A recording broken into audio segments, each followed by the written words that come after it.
Hürmetli vatandaş, bugünkü leksiyalarımızla başlayımız. Leksiyada sizi Rosa Washington'dan sözdeyimiz.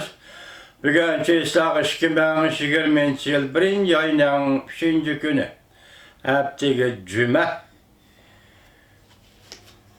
Endi vaziyet doğrusu nime deyimiz görüp durup sizler vatandaşlarım.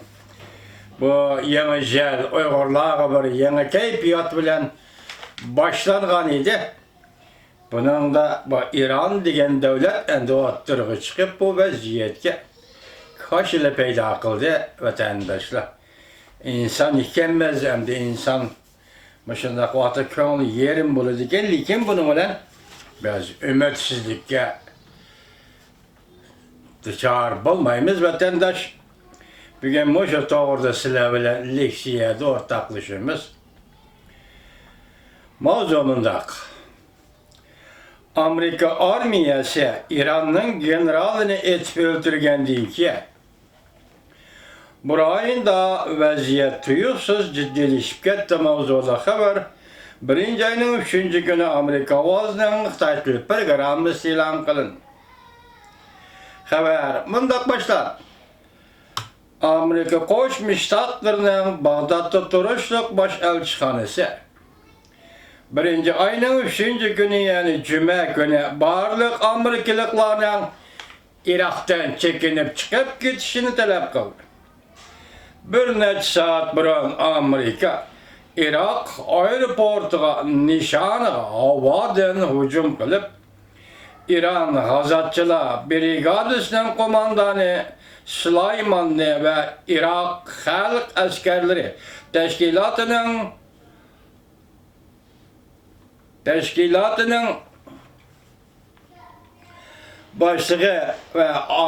başlığı Abdu Mahat Muhannes deyimliken Abdu Mahat Muhannes'le öldürdü.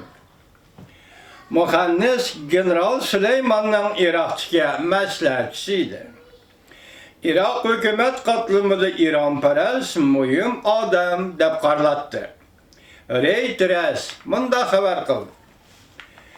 Irak'ın hərbi teşkilatı mındaq dedi. 3 denominamiyot. Bağdat aeroportunun Maltuşoş merkezine düşüp 2 maşina 5 nefer Iraklı hərbi adam ve 2 nefer mehmanını partlatıp öldürdü. Haberlere qaraganda bu 2 nefer mehmanı Süleyman ve Muhandes idi. Ular şu vaxtda 2 maşinle işi doldurattı. Amerika baş elçixanasının uqturuşu da mındaq değildi. Irak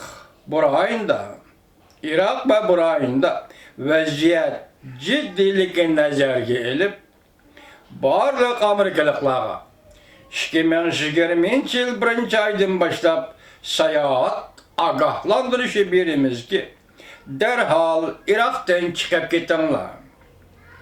Amerika graydaları mümkün bolgan ahvalda aeroplanga olturup Irak'tan çıkıp gitinler. Eğer bolmaganda quruqluq yolu bilen Irak'tan başka devletlerge çıkıp gitinler. 5 burcaklık bina bayanatı da mındaq görsetti. Amerika her bir taraf Prezident Trump'ın buyruğu boyunca keskin hareket kollanıp Süleyman'ı bir taraf kılıp Amerika'nın devlet sırtındaki xadimlerinin bir xatarligini qoğladı.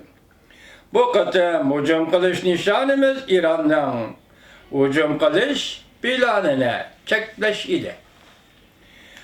İran taraf, Amerika-İran her bir tarafının yadroluk adımını General Süleyman üçün kat öldürdü. General Süleyman üçün kattık öç alımız dedi. Reuters mında haber kıldı. Bu hücum İran bilen Amerika'nın müşirayindeki ittifaklaştırı. Saudiye ve İsrail'e oturuşundaki münasebetlerini ciddileştirip etti. Mesela Saudiye ile İran oturuşu, İsrail'e ile İran oturuşu ziddiyetlerini keskinleştirip etti. Amerika Koşmuş Ştatlarının devlet şlakatı Mike Pompeo Birinci ayının 3. günü Cungo Siyasi Büro'nun azası yancıcı, Germaniya Taşkı İşler Ministeri Mas ve Angliya Taşkı İşler Ministeri Rapp bilen telefon arkalık sözleşip bu katam kocam kalaş her kitine kuturup koydu. Amerika Koşmuş Ştatlar Devlet Mahkemesi bayanat ortağız mundak görsetti. Devlet İşlakatı Mike Pompeo, Angliya Taşkı İşler Veziri Rapp'ның İran'ın Gazatçılar Brigadısı peyda kılgan tahdid doğrusu toxtalğanlığı ve Germaniyanın Taşkı İşler Veziri Mas'ның yakında ilan kılgan İran hakimiyetinin davamlı garbi igvagarçılık kılıvatkallığı doğrusudaki kişinin dikkatini tartıdığın fikirlerine rahmet etti. İran rehberi Xamenei Süleyman'ı öldürüş cinayet kütüptürsen biz ölç alımız dedi. O yana Süleyman'ın ölümü bizden Amerika ile karışılış irademizi küçeytti.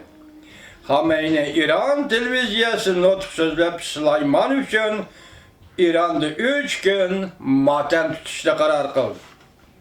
İsrail'e Netanyahu rehberliğindeki İsrail'e hükümeti bu iş için tehi inkaz kaytırmadı.